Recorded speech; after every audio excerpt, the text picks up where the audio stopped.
good afternoon. My name is Walter Matthews. I am your host for Fly Tampa Fly. We are your Tampa Bay area small business aviation industry news source. So thanks for joining us today. Bear with me as I get set up here.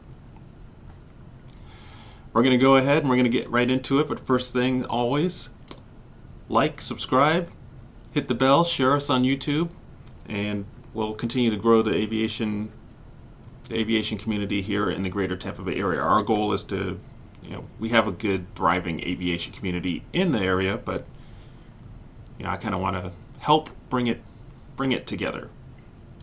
All right, let's move on to the first thing.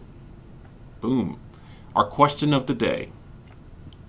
I don't have any prizes yet, but I'm working on it. You've never heard that from me before. All right, you got this figure on your screen. The navigation facility at Dallas-Fort Worth International Airport. Is it A, a VOR, a B, a VORTAC, or C, a VOR/DME? Stay tuned for the answer at the end of this show.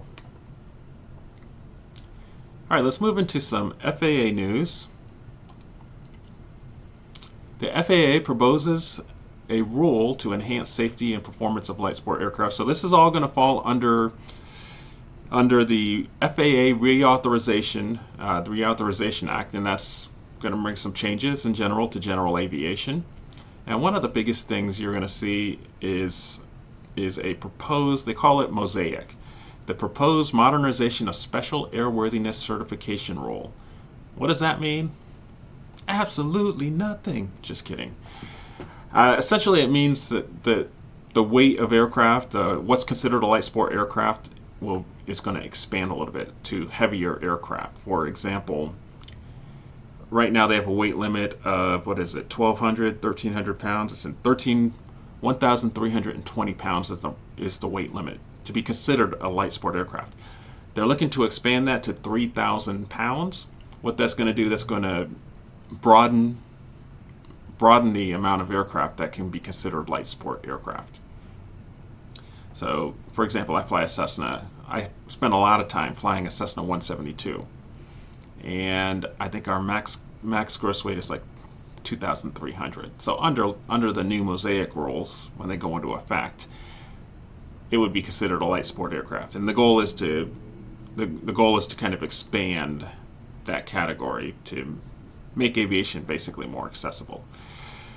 If approved, it should go into effect in 2025. It hasn't gone into effect yet, but stay tuned. I will put a link in the description below if you want to go actually read the whole act, and there's a bunch of other things. There's like a laundry list of other things that are going to be included within that authorization act. So stay tuned. More to come. All right, and more FAA news. They're also going to expand basic med, their basic med rules. On May 16th, earlier this year, the president signed into effect Law HR 3935, the Securing Growth and Robust Leadership in American Aviation Act. And it has a part in the act called expansion of basic med. Under this expansion, they increase the maximum certified takeoff weight. So when you are under basic med, there's only you're limited to the kind of aircraft you can fly. That's what it comes down to.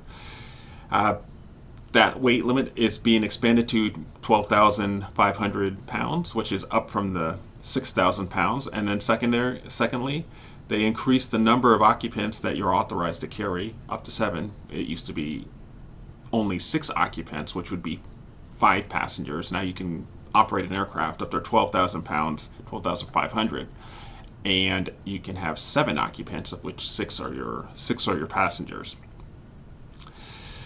Yeah, and that's all. That's pretty much all that is. What hasn't changed though is you are still limited to how fast your aircraft can go.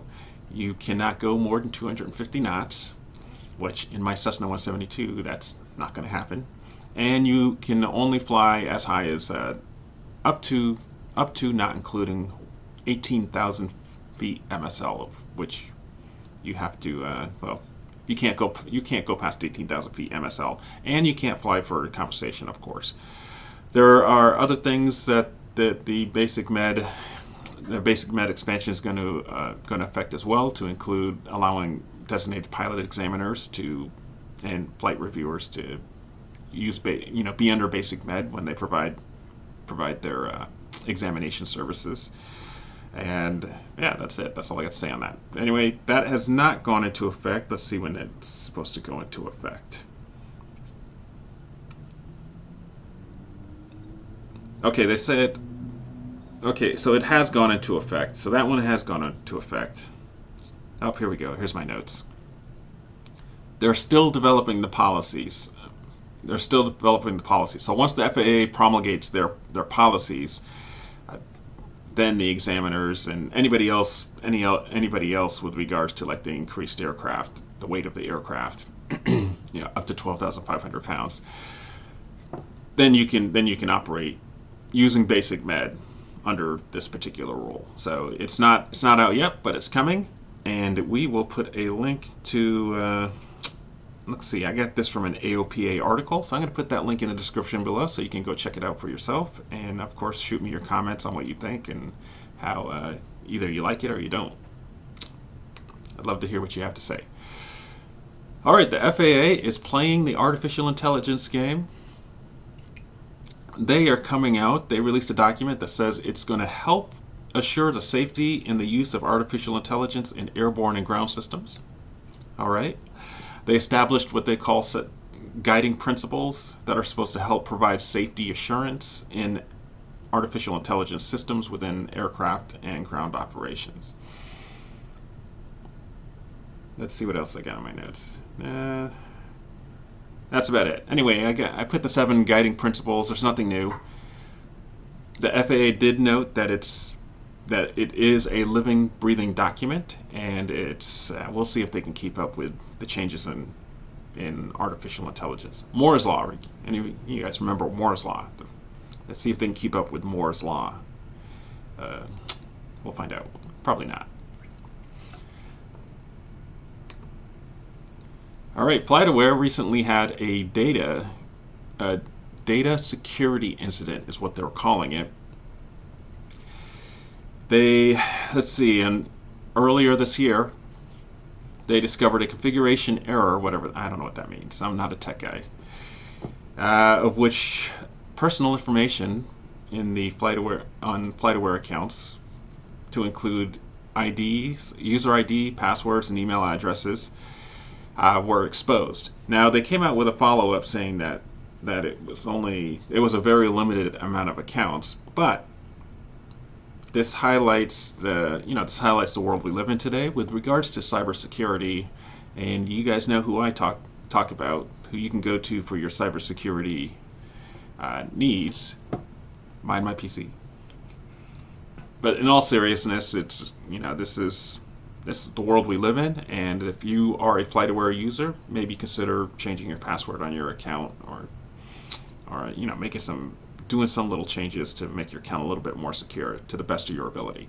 But anyway, they had this data breach. What really struck me here on this one is just, they said the breach took place like 3 years ago, and that you're just now hearing about it, and that I don't know if that doesn't concern you, but it really concerns me with regards to the security of my personal information. Especially, we live in this world with all these apps, and you can't do anything without giving your personal information somewhere online electronically. It's just very scary. So anyway, I just wanted you guys to be informed. If you are a FlightAware user, this happened, and who knows, maybe somebody will come up with a more secure option. Maybe FlightAware will come up with a more secure option, like yesterday, 3 years ago. All right, just for fun, I put in these stocks. These are probably, if you talk to professionals, they would tell you these are not stocks. I am not an investment advisor. I'm not giving you investment advice, but I just put these up here to show you, if you want to build a small business, you could grow into you could grow into a publicly traded business like these guys. I mean, these guys are in the penny stock range, so I've heard you don't want to invest in penny stocks, but it is kind of cool to see these companies go public or have a public presence, and I think that's pretty cool. It just shows you what you can build if you decide to start your own small aviation business. This is where you can go, and then maybe one day you can grow into like the airlines. They're not penny stocks. They're worth a lot more, like a Boeing. Touche, I said Boeing. They're having problems, right? But they're still not a penny stock. All right, a little business development news. There's an aviation company from France called Aura, A-U-R-A, Aero. I don't know how you pronounce their name. A-U-R-A, Aero Inc. Anyway, they are building a 500,000 square foot. Where's that? Where's my notes? Yep, 500,000 square foot facility, manufacturing and assembly plant in Florida. It's going to be in the Orlando area, it looks like. But anyway, the facility is estimated to create 1,030 jobs with an average wage of about $74,000, and they're going to project capital. It's going to have a projected capital investment of $172.5 million. So I found that kind of interesting. It just shows you kind of where the aviation community is building in the state of Florida. As always, I am a big fan of building aviation-centric businesses in the Greater Tampa Bay area, and that's pretty much why I started focusing my channel, if you will, on that goal. And that's my focus, is helping to build the aviation community in the Greater Tampa Bay area. But they're doing it in Orlando and on the East Coast, so we got a little ways to go to catch up, and I think we can do it. Uh-oh, what happened here?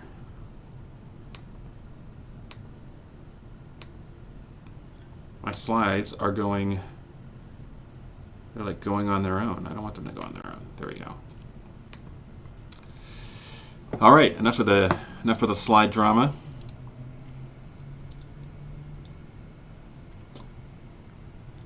So my last comments were a great segue for St. Petersburg finally has created an advanced air mobility task force.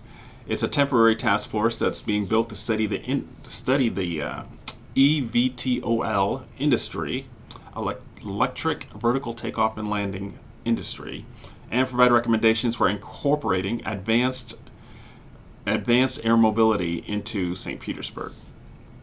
I'm glad they're finally doing it, and yes, they're finally seeing that this technology is not going away. It's already here, and we can either jump on board in the Greater Tampa Bay area or get left behind. So it looks like people locally and people in politics locally are jumping on board. Last year, of course, the Tampa Bay Area Regional Transit Authority began studying ideal locations for vertiports and launch and landing pads or facilities with NASA. And then, of course, they had that test. I think that was earlier this year or late last year where they did that eVTOL test. I don't have a picture of that. I should have put that picture up there. I can't remember when they did it, but they did it. And people in the Greater Tampa Bay area are paying attention to the industry. I personally feel it's going to be something that's going to really be a game changer for all of us with regards to transportation. We will live like the Jetsons. That's my prediction. I don't know when, but I'm all for it. All right, we're pretty much about to wrap it up. Here's some aviation events. And it's the typical events that we put up. Well, put up about a 3-month lead. September, October, and November is on the screen for you this month. Scholarship opportunities, you can go to FAA.gov. I always put this as a reminder to people, yes, it does cost money to take flight lessons, but there are scholarships available, especially if you're a young person, but there are also scholarships available for adults as well. So just go to the FAA's website, and we'll put the link in the description as well. You can go right to it and see immediately. And it's not an all-inclusive list, just know that. but it will get you going in the right direction, looking for potential scholarships. Here's some general scholarships. We're not going to put these in the description, but you can just look on our screen here, review the video, and then go Google these names. These guys typically are giving out annual scholarships, and there are other opportunities. Like I said, they're not just for young folks. Some of the scholarships, you can be an adult as well to gain a scholarship. All right, let's get back to our question of the day, and let's just wrap this up. The navigation facility at Dallas-Fort Worth International Airport is it a VOR, a VORTAC, or a VOR DME? And let me make sure I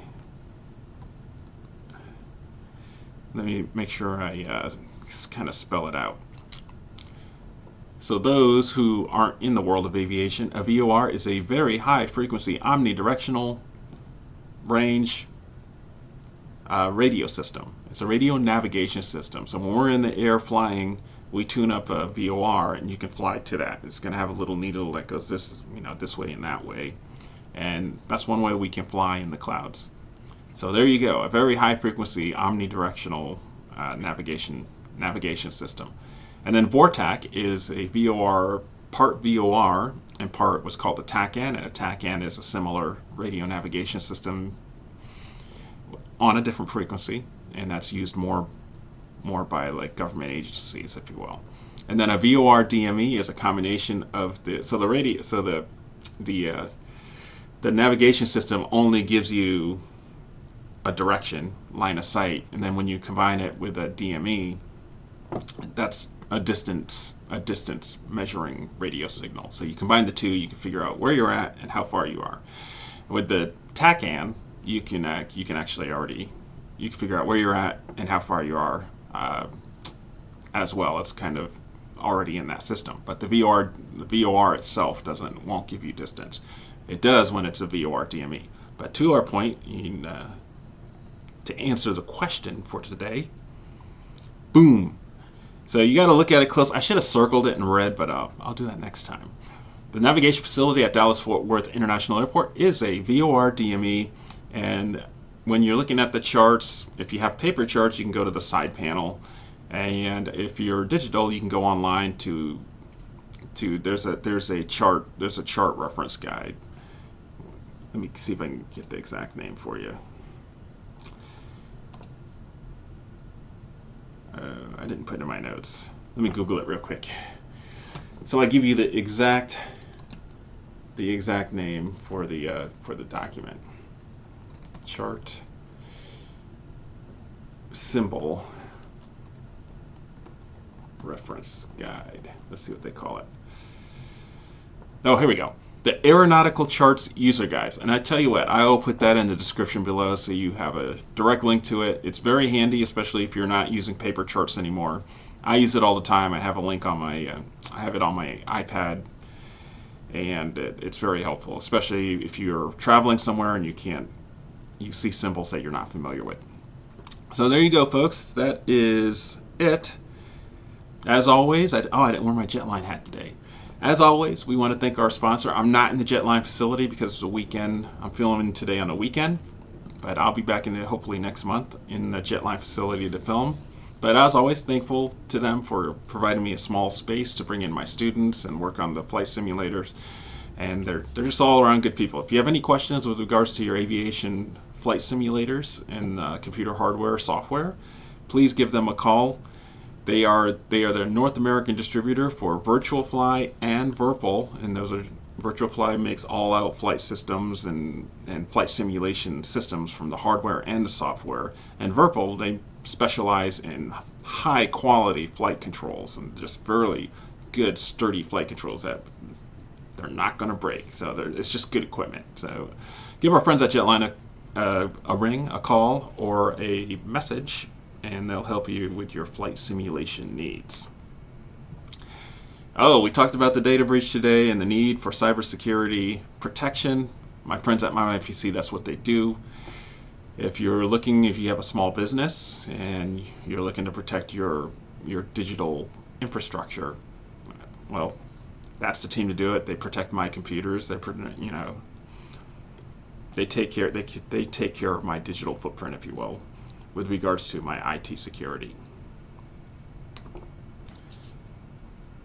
As always, thank you for joining us today. This is my little entity, Skyway Bound Aviation Services. We have a few students right now that we're working with, but if you're interested in taking your life to the next level and achieving your flight dream, reach out to me or any of my eventual team. I like to say we, just in, because eventually I will be a we. But reach out to me at Skyway Bound Aviation Services, and we'll see how we can get you going from point A to point B on your flight dream. If you want to talk about starting a small business, I will sit down and talk with you. What little I know, I've learned over the past few years just in the world of small business. All I'll say is, I'll close it out with, if you have a dream, just go out there and make it happen. Don't wait. You will not regret getting started. Yes, you might not be able to fully jump in feet first. You might not be able to burn the ships yet, but you can do little things that will get you moving in that direction, even if you have to maintain some sort of full-time job while you're doing it on the side, while you're side hustling. Reach out to me. I'd love to talk to you and help you get you moving in that direction. In the meanwhile, the rest of you, do not quit, do not quit, do not quit, because the sky's the limit. I always believe in you, so I want you to get out there and make something happen, and you can do it, my friends. You guys have a great Labor Day weekend, and I will talk to you guys soon. Peace.